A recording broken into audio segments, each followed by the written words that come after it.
Olá, pessoal! Vamos continuar falando sobre a transmissão do sistema nervoso autônomo, né? Na aula de hoje, nós vamos falar sobre os agonistas e antagonistas dos receptores muscarínicos. Eu sou a professora Angélica Sátiro.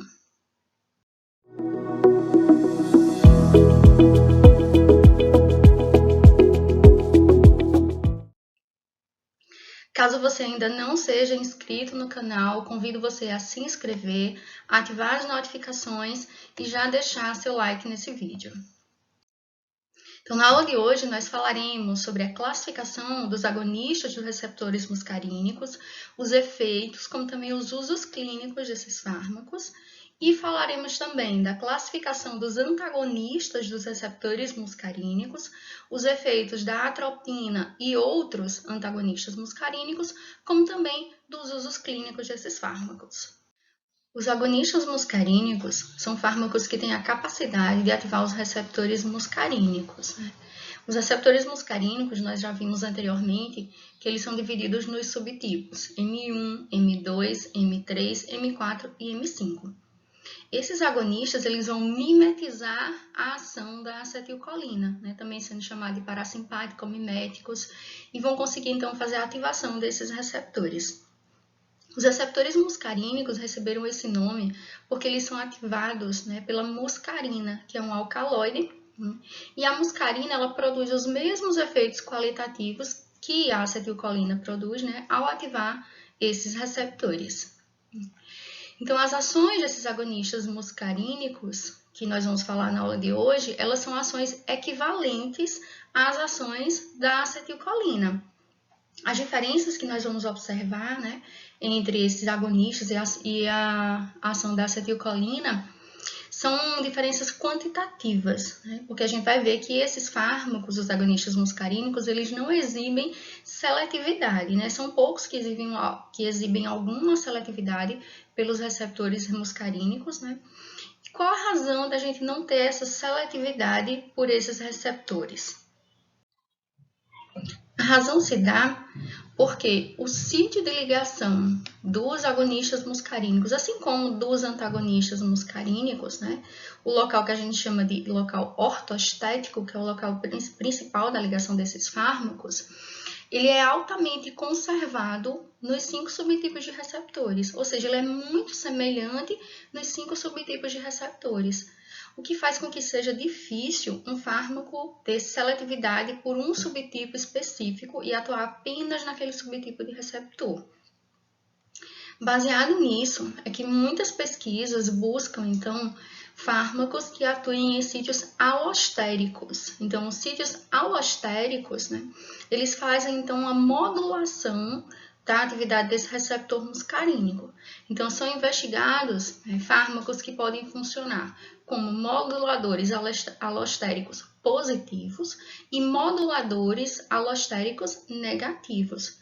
Então, um modulador alostérico positivo, né, ele pode aumentar a atividade desse receptor muscarínico, enquanto o negativo ele vai reduzir. Como? Por exemplo, alterando a afinidade da acetilcolina por esse receptor, né? Então, levando a uma maior ativação desse receptor, que é o que um modulador alostérico positivo pode fazer. E moduladores alostéricos positivos e negativos, eles podem ser mais seletivos para esses receptores muscarínicos. A vantagem de ser seletivo é porque isso reduz a incidência de efeitos colaterais adversos. Os agonistas muscarínicos, eles são divididos em ésteres de colina, né, como a própria acetilcolina, e ésteres que são relacionados a ela, né, sintéticos, e os alcaloides colinamiméticos ou os derivados desses alcaloides, né? Podem ser os alcaloides naturais ou os derivados sintéticos desses alcaloides. Por exemplo, a pilocarpina, a muscarina ou a arecolina. Então, os ésteres de colina, nós podemos citar como exemplos aqui a acetilcolina, né? A própria acetilcolina, o carbacol, o betanecol e a metacolina. Acetilcolina e carbacol, eles são utilizados apenas como ferramentas farmacológicas em laboratório. Já a betanecol e metacolina têm aplicação clínica. Metacolina a gente vai ver que é em teste, né, teste clínico para ver a reatividade brônquica, e o betanecol ele pode ser utilizado para facilitar o processo de micção. Falando dos alcaloides colinamiméticos, né, falando daqueles que têm origem natural, nós temos a muscarina, que nós falamos anteriormente, que deu nome aos receptores muscarínicos. Ela é isolada desse cogumelo, né, que é a Amanita muscaria, e da Pilocarpus micrófilos, que é o jaborandi, né, nós podemos obter, então, a pilocarpina. Quais os efeitos desses agonistas muscarínicos no nosso organismo? Então, os efeitos dos agonistas muscarínicos, eles vão ser semelhantes aos efeitos da acetilcolina. Então, eu vou falar aqui dos efeitos da acetilcolina e, em seguida, né, eu vou falando, então, desses agonistas e o que é que eles podem causar, para que eles podem ser utilizados na clínica. Então, começando pelo sistema cardiovascular, a acetilcolina, ela provoca uma vasodilatação generalizada. A gente tem que lembrar que a gente tem pouca ou quase nenhuma inervação colinérgica nos vasos sanguíneos. Entretanto, os receptores muscarínicos estão presentes nesses locais, tanto na camada endotelial quanto na camada muscular lisa vascular. Essa vasodilatação, que é provocada pela acetilcolina, ela é causada pela ativação de receptores muscarínicos na camada endotelial. Então, as células endoteliais expressam os receptores muscarínicos, que são do subtipo M3, né, acoplados à via GQ. Né? Quando esses receptores muscarínicos são ativados, isso leva a um aumento de cálcio, porque a via GQ é da via do IP3, diacilglicerol, cálcio, né, fosfolipase C-beta. E o cálcio, ele estimula, então, a síntese do óxido nítrico pela NO-sintase endotelial. Esse óxido nítrico ele vai se difundir da célula endotelial para a célula muscular lisa vascular, onde ele vai estimular uma enzima, que é a ciclase guanilil solúvel, né, que vai levar à produção de GMP cíclico, culminando então com uma vasodilatação. Tem uma aula sobre isso, que é a aula de farmacodinâmica. Eu vou deixar um card aqui em cima, se vocês tiverem dúvida, né, para vocês acessarem mais facilmente. Já no coração, a acetilcolina ela vai ter efeitos cronotrópico, inotrópico e dromotrópico negativos. Ou seja, a acetilcolina ela reduz frequência cardíaca, reduz força de contração e reduz a condução elétrica cardíaca. Esses efeitos eles são mediados pelos receptores muscarínicos do subtipo M2. Tem uma coisa que eu não falei anteriormente, mas é importante ressaltar, que os efeitos da acetilcolina nos diferentes sistemas orgânicos geralmente acontecem mediados por pelo menos 2 subtipos de receptores muscarínicos ou mais. Entretanto, né, tem sempre um receptor que pode se sobressair, um subtipo que se sobressai, e eu vou falando qual deles é mais importante à medida que eu for descrevendo o efeito da acetilcolina em cada sistema orgânico. Então, aqui nos vasos, o receptor M3 é o mais importante, no coração, o receptor M2. No trato respiratório, a acetilcolina ela causa a contração da musculatura lisa brônquica, e isso causa, então, a broncoconstrição. Além disso, a acetilcolina ela causa um aumento da secreção traqueobrônquica e causa a estimulação dos quimiorreceptores, que vão estar tanto na carótida quanto nos corpos aórticos. Esses efeitos da acetilcolina, eles são mediados principalmente, como eu falei, pode ser mais de um tipo de receptor quando a gente for falar dos diferentes sistemas orgânicos, principalmente pelos receptores muscarínicos do subtipo M3. Então, no trato respiratório, o agonista muscarínico que é utilizado, ele não é utilizado para um tratamento farmacológico, para tratar alguma patologia. Esse agonista muscarínico é a metacolina, e a metacolina ela é utilizada num teste que é um teste de broncoprovocação, ou seja, ela é utilizada para induzir uma broncoconstrição, né? E isso serve para quê? Para avaliar, então, né, no diagnóstico da hiperreatividade brônquica, como a gente está vendo aqui. E isso em pacientes que não têm asma clínica aparente, tá? Então, é utilizada então a metacolina. No trato gastrointestinal, a acetilcolina ela vai causar um aumento do tônus muscular, causa um aumento da motilidade no trato gastrointestinal, aumenta a amplitude das contrações, né? Como também aumenta a atividade secretora no estômago, no intestino. Né? Esses efeitos eles são mediados principalmente pelos receptores muscarínicos do subtipo M3. No trato urinário, A acetilcolina ela causa um aumento da contração do músculo detrusor, né? Também causa um aumento da pressão miccional e um aumento do peristaltismo uretral, né?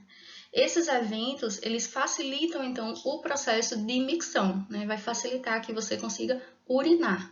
Eles são mediados principalmente, né, pelos receptores muscarínicos M3, do subtipo M3. No trato urinário, nós temos a utilização de um fármaco que é o beta-necol, tá aqui o nome de marca dele, vou colocar aqui o ponteiro, que é o Liberan, né? E o cloreto de beta-necol, ele é utilizado na retenção urinária e no esvaziamento inadequado da bexiga, né? Quando não existe uma obstrução orgânica. Por exemplo, num quadro pós-cirúrgico, por exemplo, na neuropatia diabética ou na situação de hipotonia vesical, miogênica ou neurogênica. Então, o beta-necol ele vai facilitar, né, o processo de micção, facilitar que essa pessoa consiga urinar. Em relação aos efeitos secretores, a acetilcolina ela estimula a secreção das glândulas salivares, das glândulas lacrimais, das glândulas sudoríparas, né? Estimula a secreção também nas glândulas digestivas, estimula a secreção no estômago, né? A secreção de ácido clorídrico no estômago, estimula a secreção nasofaríngea, traqueobrônquica. Essa secreção sudorípara, a gente tem que lembrar que ela acontece pelo sistema nervoso autônomo simpático, só que por uma transmissão colinérgica, tá? Essa fibra é uma fibra do sistema nervoso simpático, entretanto, ela é uma fibra colinérgica, ela libera acetilcolina. Então, a acetilcolina ela tem esse efeito, né, de aumentar a liberação dessas secreções. Em geral, o efeito é mediado pela ativação do subtipo muscarínico M3. Só que quando a gente fala em glândulas salivares, a gente tem um importante papel, além do subtipo M3, do subtipo M1 também. A pilocarpina é um importante secretagogo, né? Ela vai estimular, então, a secreção salivar, sendo importante no tratamento da xerostomia. Né? A xerostomia é a sensação de boca seca. E esse tratamento é importante, por exemplo, para pacientes que fizeram a radioterapia de cabeça e pescoço, como também pacientes que têm síndrome de Sjögren. Tá? Então, a pilocarpina ela vai estimular essa secreção salivar, sendo importante nesse quadro de xerostomia nesses pacientes. Outra substância é a cevimelina, só que a cevimelina ela não é encontrada no Brasil. A cevimelina ela tem uma propriedade de ser um pouco mais seletiva, né, para os receptores M1 e M3. Então, ela tem também uma ação cialagoga, e essa ação ela é de longa duração, e ela causa menos efeitos colaterais adversos em relação à pilocarpina, pelo fato de ter uma maior seletividade para receptores muscarínicos M1 e M3. Em relação ao efeito da acetilcolina nos olhos, a acetilcolina ela estimula a contração do músculo esfíncter da pupila, isso causa a miose, né, causa a constrição da pupila, como também estimula a contração do músculo ciliar. Isso faz com que a visão da gente ela fique acomodada, né, para a visão para perto. A acetilcolina ela também tem um efeito, né, em reduzir a pressão intraocular, né, importante, por exemplo, no glaucoma. Todos esses efeitos eles são mediados principalmente pelo subtipo M3. A pilocarpina ela é utilizada na oftalmologia para o tratamento do glaucoma e como miótico, né, para induzir a miose nos pacientes. No sistema nervoso central, nós temos uma característica, né, que é a presença de todos os subtipos de receptores muscarínicos. Então, o sistema nervoso central tem receptor M1, M2, M3, M4 e M5. Né? Esses receptores, vários estudos, né, sugerem que receptores muscarínicos podem ter importantes papéis na função cognitiva, né, no aprendizado, na memorização, no controle motor, na regulação do apetite, como também na nocicepção, que é a transmissão da sensação de dor, né, a percepção da dor. Como nós vimos, a maioria dos receptores muscarínicos, eles não têm uma seletividade por subtipos de receptor. Então, isso faz com que eles sejam contraindicados para alguns pacientes, né, pelo risco de causar efeitos colaterais adversos. Então, por exemplo, os pacientes que têm asma ou DPOC, né, têm a contraindicação por causa do risco de termos a broncoconstrição, pacientes que têm obstrução urinária ou do trato gastrointestinal, pacientes que têm doença cardiovascular, onde existe a presença da bradicardia, pacientes que tenham hipotensão e também pacientes que tenham o hipertireoidismo, né, por causa do risco que existe de fibrilação. Dentre os efeitos colaterais dos agonistas muscarínicos, nós podemos citar o rubor, a salivação, cólicas abdominais e diarreia, a diaforese, né, que é a sudorese excessiva, hipotensão, sensação de aperto na bexiga, falta de ar provocada pelo broncoespasmo, né, náusea, êmese, como também a dificuldade da acomodação visual. Então, agora nós vamos falar dos antagonistas muscarínicos. Os antagonistas muscarínicos, né, são parasimpaticolíticos, né, ou fármacos antimuscarínicos. Eles são antagonistas competitivos da acetilcolina, ou seja, eles vão competir com a acetilcolina pelo sítio de ligação no receptor muscarínico. O protótipo dos antagonistas muscarínicos é a atropina. Então, os antagonistas muscarínicos, eles podem ser alcaloides de ocorrência natural, né, como a própria atropina. Eles podem ser os derivados semissintéticos, né, que eles vão diferir por causa de sua distribuição no organismo e pela duração do efeito no organismo. E nós temos os derivados sintéticos, né, que eles podem ter, então, uma limitada seletividade, né, uma certa seletividade por subtipos de receptores muscarínicos. Dentre os alcaloides de ocorrência natural, nós podemos citar aqueles que são produzidos, né, como metabólitos secundários de uma planta que é a tropa belladonna, né, que a gente pode chamar de belladonna.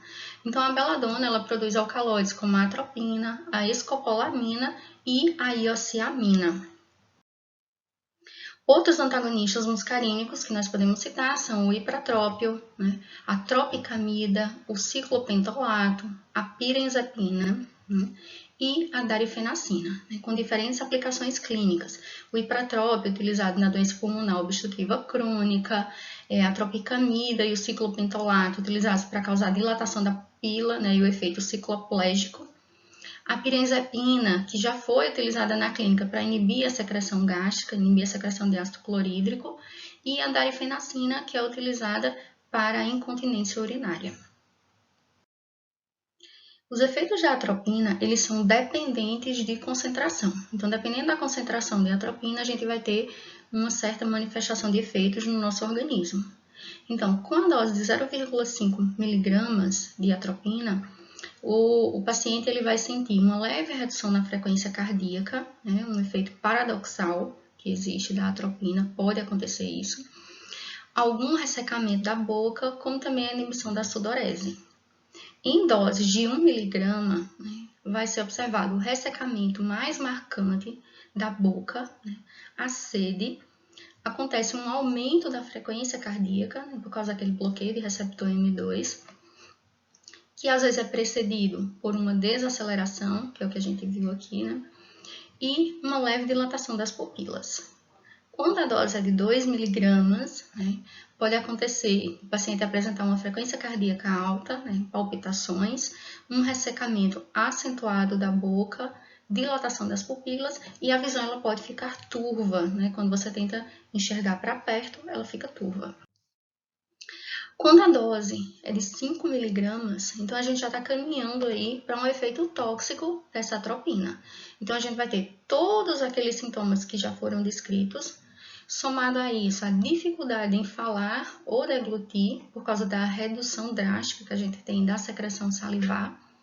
O paciente ele pode apresentar agitação, fadiga, cefaleia, a pele ela fica seca e quente, né? Reduziu aí a sudorese. Pode ter dificuldade para urinar e acontece uma redução da peristalse intestinal. E em doses iguais ou maiores que 10 mg, a gente vai ter todos esses sintomas já descritos anteriormente, somado a isso, um pulso rápido e fraco, a íris praticamente fechada, né? Acontece o turvamento visual bastante acentuado, a pele fica ruborizada, quente, seca, escarlate, né? Um vermelho bastante forte. O paciente ele pode apresentar ataxia, agitação, excitação, alucinações, delírio e pode chegar a um quadro de coma. Então, nós vamos falar dos antagonistas muscarínicos. Para facilitar, nós falamos do padrão, que é a atropina. Então, os antagonistas muscarínicos, eles têm efeitos semelhantes aos efeitos da atropina, né? E eu falo em seguida da aplicação clínica de cada um desses antagonistas muscarínicos. Então, em relação às secreções, a atropina ela vai bloquear os receptores muscarínicos M3, né, principal, que são o subtipo principal para secreções. No caso da secreção salivar tem o M1 também, que é importante. E isso vai causar uma redução na produção da secreção, como na secreção salivar, por exemplo. Então, a secreção salivar ela é particularmente sensível à inibição pela atropina. Significa que em doses baixas de atropina acontece a inibição da secreção salivar. A boca e a pele ficam desconfortavelmente secas, né? Acontece também a inibição da sudorese. E a secreção gástrica é discretamente inibida. Por quê? A secreção gástrica ela acontece por estímulo não apenas da acetilcolina. Então, a gente tem um importante papel da gastrina e da histamina. Então, por isso que a atropina ela tem um pequeno efeito na secreção gástrica, na secreção do ácido clorídrico. No passado, já foi utilizada na clínica a pirenzepina. A pirenzepina foi utilizada no tratamento da úlcera gástrica, né? E, entretanto, ela foi substituída por outros fármacos. No caso, a gente tem os antagonistas de receptor H2, como, por exemplo, a ranitidina, que é um representante deles, e os inibidores de bomba de prótons, né? Como o omeprazol. Em relação aos efeitos da atropina na frequência cardíaca, a atropina ela causa uma taquicardia. Essa taquicardia ela acontece mais pronunciadamente nos indivíduos jovens. Como eu falei já anteriormente, em doses baixas, a atropina ela pode causar uma bradicardia paradoxal. Então, o que é que a gente espera? A gente espera a taquicardia da atropina, né? Então, na verdade, aqui está acontecendo essa bradicardia como um efeito paradoxal por causa de uma ação central. E a pressão arterial ela não é afetada. Por quê? Porque a gente não tem inervação colinérgica nos vasos sanguíneos. Então, a atropina, por causa desses efeitos, ela pode ser utilizada como um tratamento inicial, né, no infarto agudo do miocárdio, quando tem um tônus vagal excessivo, né, que causa bradicardia sinusal, e no bloqueio atrioventricular. Ela também é útil para reduzir a bradicardia grave e também a síncope, que é associada à hiperatividade do reflexo dos seios carotídeos. Em relação aos efeitos da atropina nos olhos, então a atropina ela causa dilatação da pupila. Basta a gente lembrar, a acetilcolina, qual é o efeito da acetilcolina? Miose. A atropina vai bloquear isso, então ela causa o quê? Midríase, né? Dilatação da pupila. E ela também paralisa a acomodação visual, que é o que a gente chama de cicloplegia. Como a acetilcolina ela é responsável por reduzir a pressão intraocular, a atropina ela pode causar um aumento dessa pressão intraocular. Então, isso vai ser particularmente importante para pacientes que têm glaucoma de ângulo fechado. Por causa de efeitos menos duradouros, né, com um período de tempo menor, no lugar da atropina é utilizado a tropicamida, como também o ciclopentalato, como fármacos, né, que são utilizados para aplicação tópica, então aplicados como um colírio nos olhos, né, para causar a dilatação da pupila e a cicloplegia. Né? Então, esses fármacos, tropicamida e ciclopentalato, eles são preferíveis em relação à atropina porque eles têm curta duração de ação. Né? Então, melhor para esse paciente. A atropina ela vai ter um efeito inibitório em relação à motilidade do trato gastrointestinal, né? Que vai ser importante para as condições patológicas em que essa motilidade ela está excessivamente aumentada. Aí aqui nós temos a iociamina e a escopolamina bastante conhecida, né, como o nosso Buscopan. A ioseamina ela está presente no tropinal, que também tem a escopolamina e a homoatropina, né? E são utilizados como antiespasmódicos, né? Bastante utilizados na clínica como antiespasmódicos. Em relação aos efeitos da atropina no sistema respiratório, ela provoca um relaxamento da árvore brônquica, né? Como também uma redução das secreções traqueobrônquicas. Os demais antagonistas muscarínicos também têm esse efeito, né? E ele é mais pronunciado nos pacientes que têm doença respiratória. Além disso, esses antagonistas muscarínicos, eles também podem inibir a broncoconstrição causada por alcaloides como a histamina, a brasinina e os eicosanoides. E é bastante comum na clínica a associação de antagonistas muscarínicos, né, com agonistas de receptores beta-2 adrenérgicos. Então, se a gente lembrar, era bastante comum a associação atrovente e berotec. Atrovente como antagonista muscarínico, o ipratrópio, né, e o berotec como agonista beta-2 adrenérgico. Entretanto, o berotec ele foi retirado do mercado. Em relação a antagonistas muscarínicos que atuam no sistema respiratório, nós temos o brometo de ipratrópio, né, que é o atrovente, só colocar aqui esse ponteiro, o ipratrópio, o tiotrópio, que é um medicamento mais recente, né, em relação ao ipratrópio, que é o Spiriva, e outro também que é mais recente, que é o meclidinho, né, o nome de marca dele, o nome comercial dele é o Anoro. Então, esses compostos, eles têm, o único efeito colateral deles é a boca seca. Por quê? Porque a absorção, tanto pelos pulmões quanto pelo trato gastrointestinal, a gente tem que lembrar, durante a inalação a gente acaba deglutindo o fármaco, né? Essa absorção é ineficiente. Então, o único efeito colateral que o paciente sente é a sensação de boca seca. O ipratrópio, ele é utilizado na forma de nebulização ou de inalação, né? E ele é administrado no paciente 4 vezes ao dia. Já o tiotrópio e o meclidinho, eles só precisam ser administrados 1 vez ao dia, via inalador.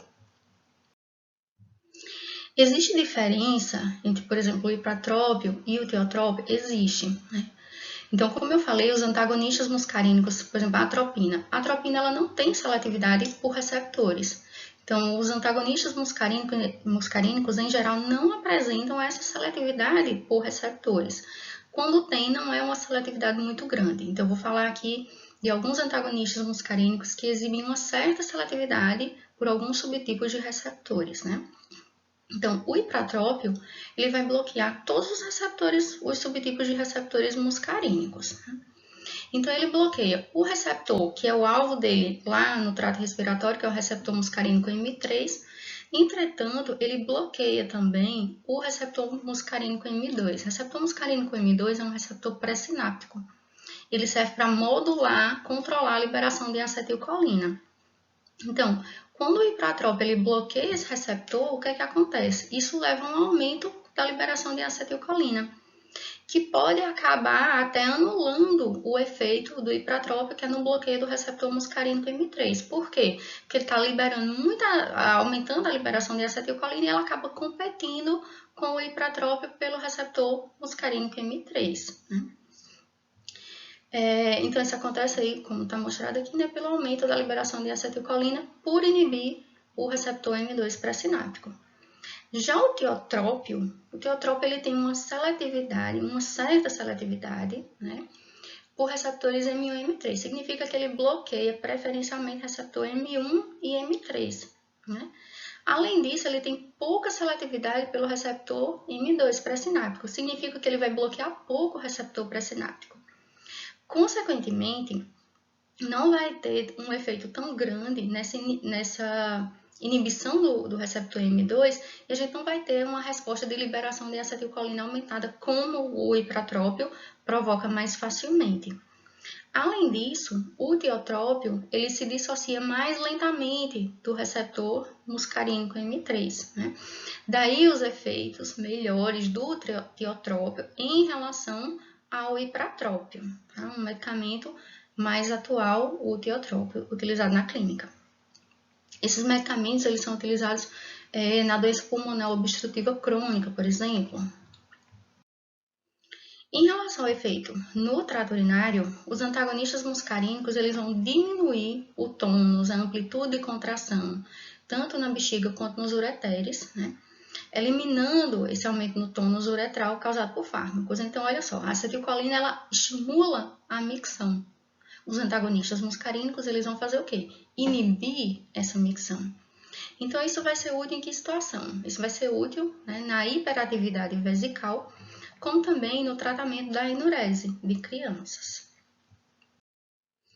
Então, os fármacos que são utilizados para essa finalidade, nós temos a darifenacina, né, e a solifenacina. Darifenacina e solifenacina têm uma característica de ter uma maior seletividade para receptor muscarínicos M3. Além disso, nós temos a oxibutinina, né, o Retemic, e a tolterodina, né, que é o detrusitol. Então, eles são utilizados para inibir essa micção, né, facilitando, aumentando a capacidade de retenção da bexiga, né, que pode ser útil em diferentes situações que causem incontinência urinária, por exemplo. Em relação aos efeitos da atropina no sistema nervoso central, então a atropina ela não tem uma boa penetração pela barreira hematoencefálica, né? A não ser quando ela está presente em doses tóxicas. Então, quando em doses tóxicas, a atropina ela vai ter efeitos centrais, né, que causam inquietação, irritabilidade, agitação e desorientação. Já a escopolamina, ela tem uma capacidade maior de penetração da barreira hematoencefálica, né? E em dose terapêutica, ela causa depressão do sistema nervoso central, né? E isso é manifestado por sonolência, amnésia, fadiga, sono sem sonhos, né? Com redução do sono REM, que é o movimento rápido dos olhos. Os alcaloides da beladona, eles estão entre os primeiros fármacos que foram utilizados na clínica para a prevenção e o tratamento da cinetose, né? E a escopolamina, particularmente, é eficaz para evitar a cinetose, né? Deve ser utilizada antes da viagem, por exemplo, quem vai viajar de carro ou de barco, ela deve ser utilizada profilaticamente. Dentre os efeitos colaterais que a escopolamina causa, nós temos a xerostomia, a visão turva e a sonolência. Os antagonistas muscarínicos, né, eles podem ter uma aplicação também nos estágios iniciais da doença de Parkinson, se o tremor ele for predominante, né, particularmente nos indivíduos mais jovens. E eles também podem ser utilizados para tratar os sintomas extrapiramidais que acontecem nos pacientes que utilizam antipsicóticos. Então, aqui a gente tem o biperideno, né, que pode ser utilizado para essas aplicações. Em relação à intoxicação pela atropina, né, em doses altas de atropina, a gente viu que tem efeitos que são bastante drásticos, né, podendo chegar ao limite, que é o coma, por exemplo, o delírio. Então, a atropina, na intoxicação por ela, pode acontecer excitação, irritabilidade, né, hiperatividade, aumento da temperatura. E essa intoxicação ela pode ser revertida utilizando fármacos que são anticolinesterásicos, que a gente vai ver nas próximas aulas. Anticolinesterásicos são fármacos que inibem a degradação da acetilcolina, porque eles inibem a acetilcolinesterase. Então, aumenta a acetilcolina e vai competir pelo receptor muscarínico com a atropina. Então, conseguem reverter então, a intoxicação pela atropina. Bom, gente, essa foi nossa aula de hoje, né? Falando sobre os agonistas e antagonistas dos receptores muscarínicos. Espero que vocês estejam gostando. Se gostaram, deixe seu like. Se teve alguma dúvida, deixe suas dúvidas nos comentários. Fiquem à vontade, né? E não esqueçam de se inscrever no canal. E obrigada a você que ficou até o fim.